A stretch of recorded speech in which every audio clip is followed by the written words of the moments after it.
All right. So okay, let's do topic we 4. Go on to the fourth and final topic: Chinese letters. Chinese letters by Yubin. All right, I'm gonna have to figure out how to do this. I was gonna let Andrew rock this because he was the one doing all the stuff with the things, all the non-Korean stuff, basically. I mean, I didn't even like formally review it or anything. No, me neither. I mean, it's only a single. I'm gonna wait to rate it until we get the full album.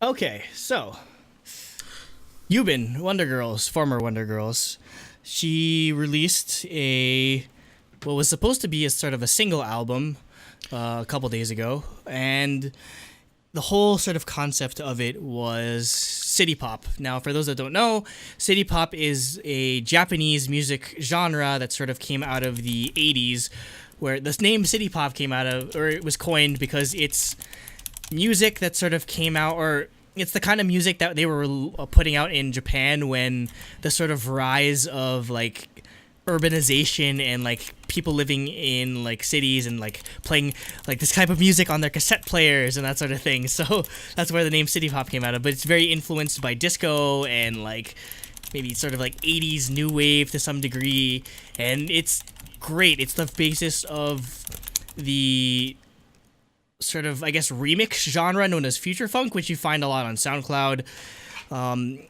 So what happened with this is they're going for the city pop sort of feel.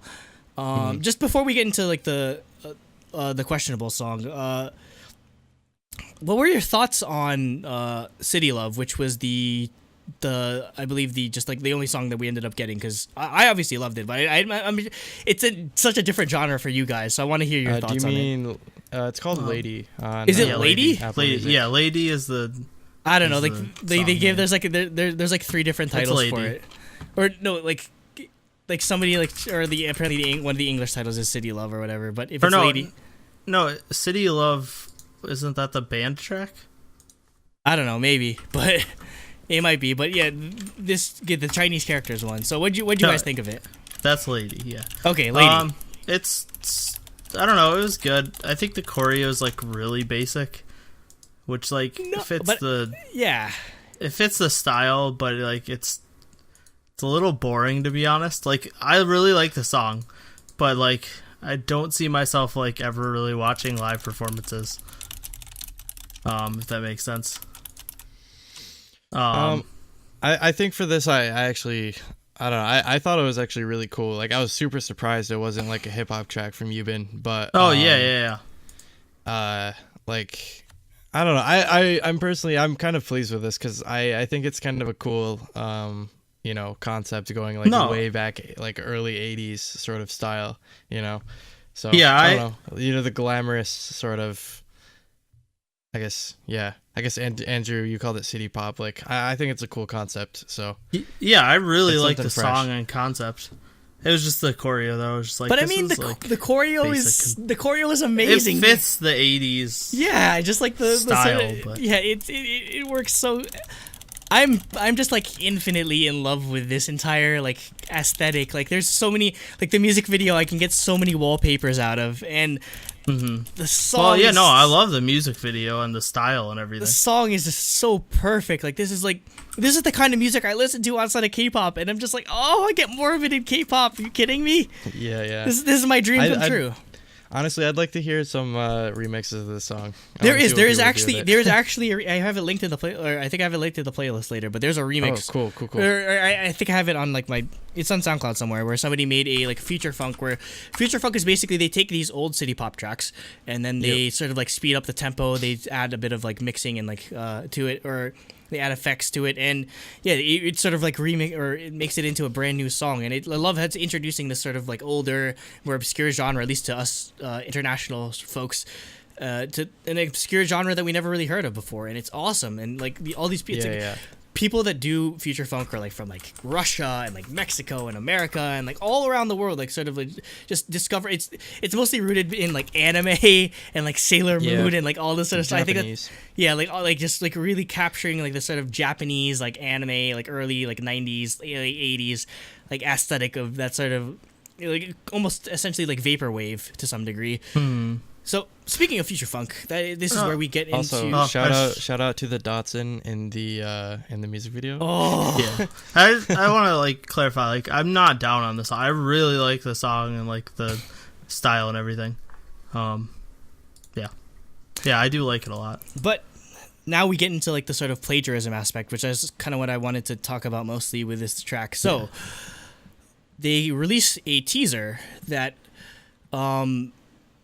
which a future funk artist named Night Tempo, one of my personal favorites, sort of pointed out, hey, this kind of sounds like, what's her name? Miria Takeuchi's Plastic Love, which is a very popular city pop track that was very popular artist back in like the 80s in Japan. So what ended up happening was, or initially there were reports that the release was going to be delayed. The physical release, the music video was still going to come out the same day, but the album release was going to be postponed while they waited for everything the copyright thing to clear.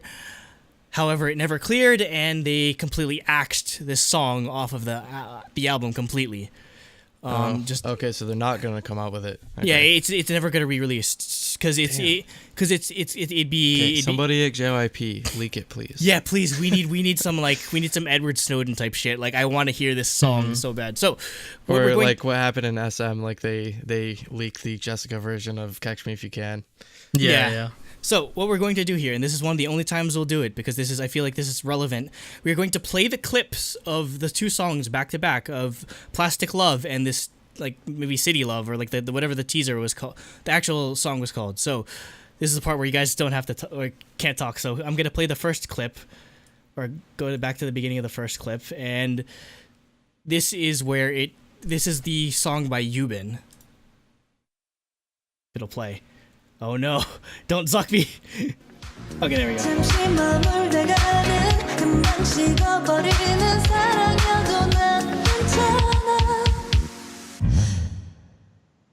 Okay, so that's just a tiny bit of the song. And this is going to be the actual song of Plastic Love. So let me just skip ahead to a relevant part. Holy crap, it's 8 minutes long. I didn't know that.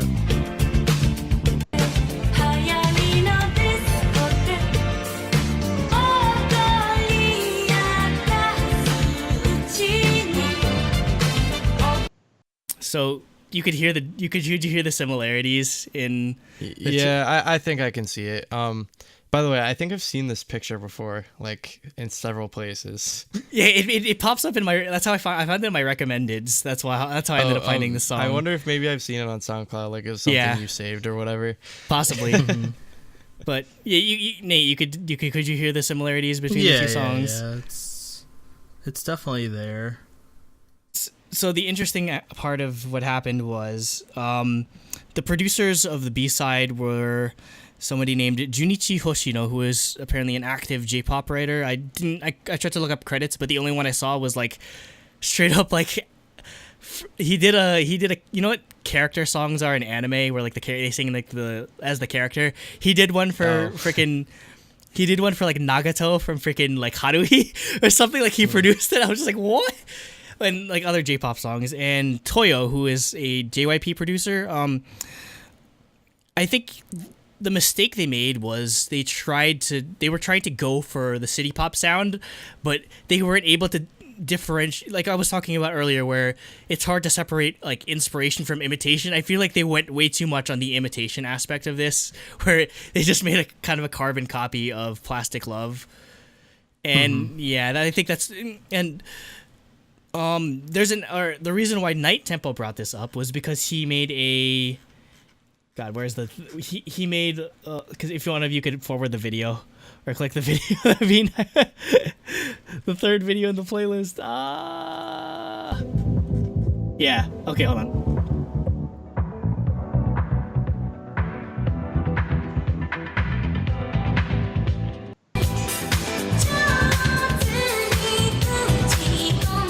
So yeah, he made that remix, and so he's obviously be like one that could notice the similarities. He's familiar with the song. Yeah, he noticed the similarities immediately, and I was not able to corroborate this information yet, but somebody in the Reddit thread said that on his on Night Tempo's Twitter, he said that way before any of this happened, he said that he was working with JYP on something. So it's very interesting that they ended up dropping him, going with other producers, and those other producers get in trouble because they copied a song way too much. I wonder if he called it out during production, and then they're like, all right, you're out. Maybe, but yeah. I mean, like, I feel like it would have been better. Either probably that or maybe he was salty because they kicked him out. Maybe probably could have been salt too, but I feel like JYP or Night Tempo did a remix of "Married to the Music" by Shiny, so he that's cool. Yeah, it's an awesome remix. I'll link it in the description. So he makes good music, and he obviously follows K-pop. So yeah, for him to notice it, it's kind of interesting to see like these two worlds colliding. And that's awesome that they were actually willing to work with actual future funk, like SoundCloud producers of like this kind of music. I wish it worked out, because I feel like he would have done a good job making something more original sounding. And it seems like these producers that they hired didn't necessarily have the familiarity with the genre as much, which is why they ended up making too close of a copy, where they didn't have the skills to make an original enough song. So yeah, I guess I want more overall thoughts from you guys on it. I don't think it's such a big deal, but because like I can see the similarities, but I don't know if it's necessarily, I guess, a dead ringer.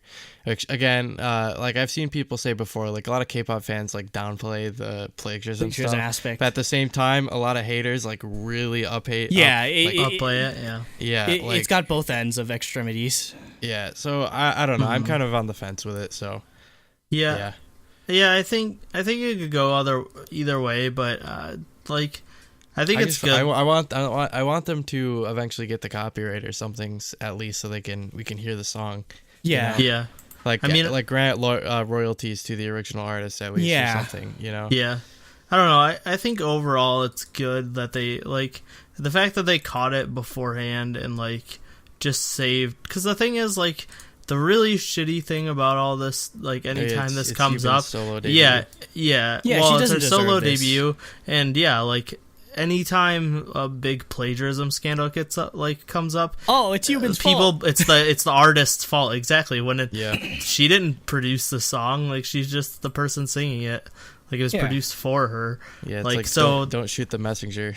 Yeah, so and like that really sucks about it. So that's why, like, I think overall it's a good thing. It sucks that we're not going to hear it, and like maybe it isn't plagiarism, maybe it is, but I mean clearly. There would have been a problem, or they would have released it. If they thought there wasn't going to be a problem, they would have just released it. So like, there was clearly an issue with it. So overall, I think it's a good thing. It sucks. What I'm really interested in is how the physical release, like they're gonna have to reprint every album. That's not cheap, because this came up like. Very right before the album came out, like a few days. So that means they're gonna need to reprint every album, ship them all out. I wonder if we're gonna see rare pre. I would pay, because you know how like there was a year where NBA made their basketball game, or EA made their NBA basketball game, and they never released it, NBA Elite 14 or whatever, and there's copies going on like eBay for like hundreds of dollars because it was never officially released. Like, honestly, if somebody has a copy of this, I will pay so much money just to hear this original song, and I promise I'll never leak it. I just want to hear it for myself, please. I'm so desperate. I love this music so much, and I just at the thought of this being like locked away in a vault somewhere, and we're never gonna hear it, just kills me inside. Gotta plan a heist to steal it from JYP's servers. I'm gonna steal the Declaration of Independence. No, but if anything, it's kind of shitty situation for like Yubin, and it's interesting that if Night Tempo never makes that tweet, we never get this situation. That's very interesting that a tweet has that much power. But overall, I think this is still sort of a positive thing, because I love how it's introducing people to this music genre that they might not have ever bothered listening to, because there's sort of a controversy element surrounding it. Like a lot of celebrities, like they like any publicity is good publicity in some way, and I mean, despite it being sort of a shame, and I want JYP to continue, or next time Yubin has a solo release, I want her keep going at this because it's such, you don't hear this kind of music, so she has a niche that she can sort of fall into, and I feel like it still do well. Like it has like 1.4 million views, and I think that's a pretty good start as it is. So just go about it the right way. Like make sure if you're going to sample, clear your samples first, or write more original sounding music so it could be like Lady or like the whatever the title track's called in the Chinese characters, so that it can actually come out, because this is an awesome genre to sort of for K-pop to dive into, because the only song that we've ever heard this even like explored in maybe is like CLC's Where Are You. So I this is a genre I feel like that can work so well in K-pop, because the whole retro 80s 90s vibe is like it's popping off right now. So it's a no-brainer, and I really hope that they're not discouraged, or I hope that they don't change her like the next concept completely, because they're so afraid of running into a copyright situation from this.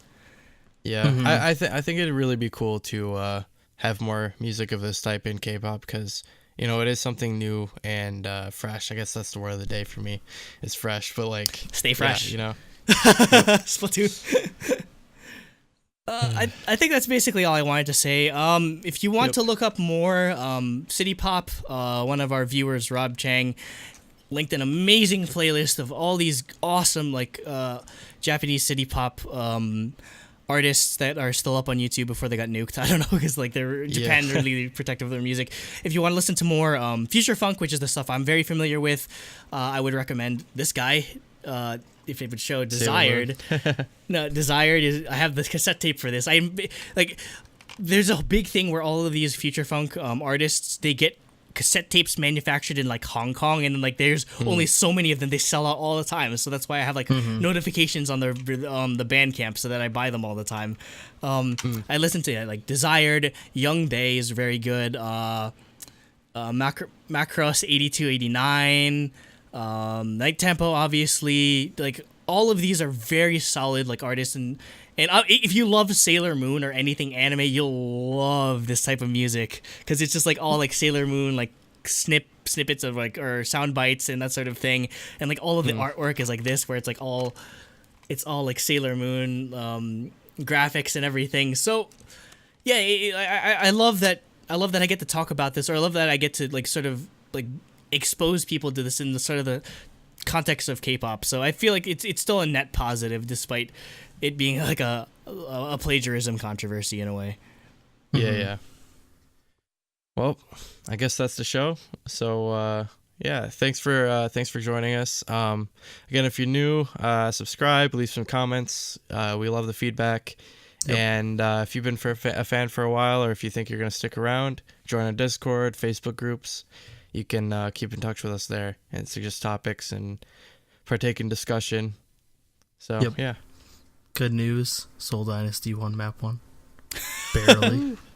What do we have upcoming? Right. I'm sorry, I keep saying that I want to do I want to get this thing out, but I've been so busy moving, and I might get to it maybe the week of KCON or the week before. So I promise I'll do my best to get it out though, but I've just been packing all day, nonstop. So Nate, you have unboxings, I know. I was gonna say I'm in the same boat where I keep saying that I'm gonna edit this massive pile of unboxings that I have, and then I'm not. And I just got 3 more in because I got Polpogon. Woo! And I got Unity. Woo! And I got this massive, pristine book. It's huge. Woo! God, that looks like a vinyl. What is that? It's the size of a vinyl. But it's like the highest quality photo book I've ever seen. It's insane. Oh, wait, go back to that picture. Go back to that picture. I don't know. God damn it, I think that was... Yubin. No, that was I think it was Yubin. Oh, it was? She's another one that's growing on me. It might I don't be really know which one it was, so I don't know what picture it was. All I saw was ears. Oh, no, that was Kill Kong. Oh, that's my bias. Okay. Giant. Oh my god, yeah, like, centerfold. The quality of this photo book is just insane because it's so big. Like, look at these pictures. They're huge. Save it for the unboxing. So yeah, I gotta unbox that too. But I've got a massive pile of old unboxings, and now I got new unboxings to film. And then I ordered a bunch of Luna albums, but I probably won't unbox those because I'll just wait till Andrew orders all of them and just does one giant hour-long Luna unboxing extravaganza. Mm-hmm. And so yeah, the next time you guys will see me will be during our KCON episode. So we're gonna have a bunch of special guests, possibly, assuming everything play goes. Some games or something if we can. We'll see. We'll see how this ends. I just need to finish the basement. It's probably gonna be first. a giant mess. Yeah, it's gonna be a clusterfuck. Yeah, that's fine. We might as well live When stream have it. we not been in a dumpster truck on fire as well? Yeah, That's basically. True. Yeah, we had a technical difficulty this episode. Yeah. I hope you enjoy it. I hope if you're going to KCON, New York, please show your face. Don't be a stranger. I'll be waiting in line for most of the day, but I know Nate and Jacob are gonna go around. They're gonna go watch. I thought Jacob had to wait in line too. I mean, I guess only one of you guys. Yeah, only one of us. We can switch off. Exactly. Cooper and I will be for sure going around to panels and stuff on Saturday. Yeah, so if you're gonna be there, say hi. Give us any suggestions you might want to see. And yeah, just definitely we want to meet you guys because I know there's a bunch of you out there. So anyone going to New York Comic Con, by a bunch he means like 4. KCON. Actually, no, New York Comic Con though too. I need more K-pop fans because I need more people that appreciate my stupid K-pop cosplay. Your Lionheart. Yeah, I need more people that understand. Yeah, what dumb cosplay are you gonna do this year? I'm gonna do the Hyoko thing. The giant mound on your head. No, I don't think I could do that. So I mean, you could just get a giant beanie and put like. You gotta get the fake Hyoko. The lip ring. Yeah, I need to do that. So just get a couple of BBs and like glue them to your lip. Glue things to your lip. It's a great idea. So yeah, I think that's everything. So yeah, I hope you enjoyed our reviews, and thank you and goodbye. Annyeong. Stay funky. Throbbingly funky. A new funky mode. Funky Kong, best Kong.